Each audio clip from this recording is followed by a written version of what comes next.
Hey everyone, welcome to the Inside Scoop. I'm CNET's Kara Suboy, joined by CNET's Josh Lowenson, and we're just checking in with Josh to get the latest update on Apple news. And Josh, it sounds like the big thing going on right now is this crazy interest in WWDC, Apple's Worldwide Developers Conference coming up in June. It's been going on for years, but why so much interest this year? Well, it's really the only time of year that Apple holds a conference for developers. The rest of the time, it's just kind of press events. So they really kind of get hands-on experience. They get time to ask questions with engineers who are there and Apple staffers.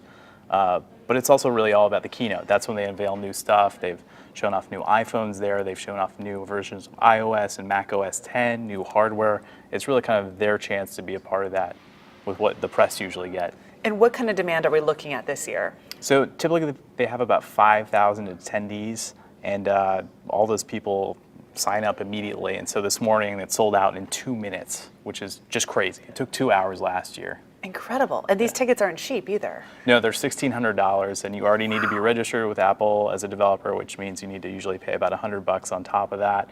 So it's a huge benefit for them. But it also, it's expensive. They have to rent Moscone West for an entire week. You listed some of the announcements that have come in previous years. Are we expecting something huge from Apple this year that would drive up demand like this?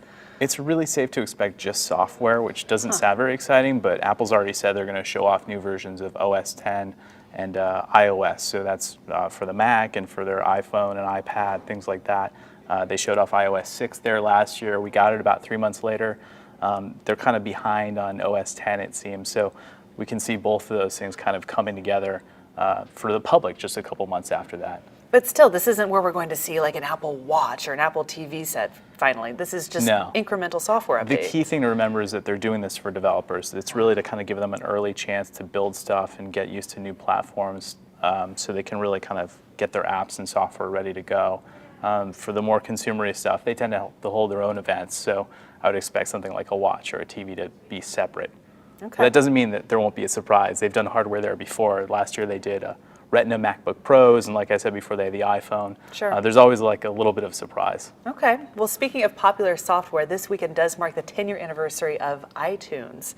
That's pretty amazing. Yes, the iTunes Store. iTunes Store. So iTunes itself is 12 years old, going on 13, but the iTunes Store is turning 10 on Sunday, which is just crazy. Yeah, that 10 years has gone by so fast. Yeah. Do you have any idea how many downloads in the last 10 years? Yeah, so they've announced 25 billion songs sold, which is just nuts.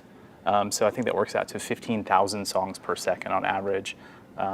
It's nuts, and it's becoming their 4th largest business, just behind Macs. Wow, and so it's continuing to grow. It hasn't stalled out. No, and in fact, due to competition. It's growing a lot, and a lot of that's just because of apps. It's kind of funny, we did the math, and if you actually take the expected revenue just from iTunes alone, it's more than 3 times as large as Yahoo did all year. Oh. So it's not a small thing. Apple seems to be making money hand over fist these days. They're doing okay. They are. Thank you so much. CNET's Josh Lowenson. I'm Kara Suboy. You've been watching The Inside Scoop.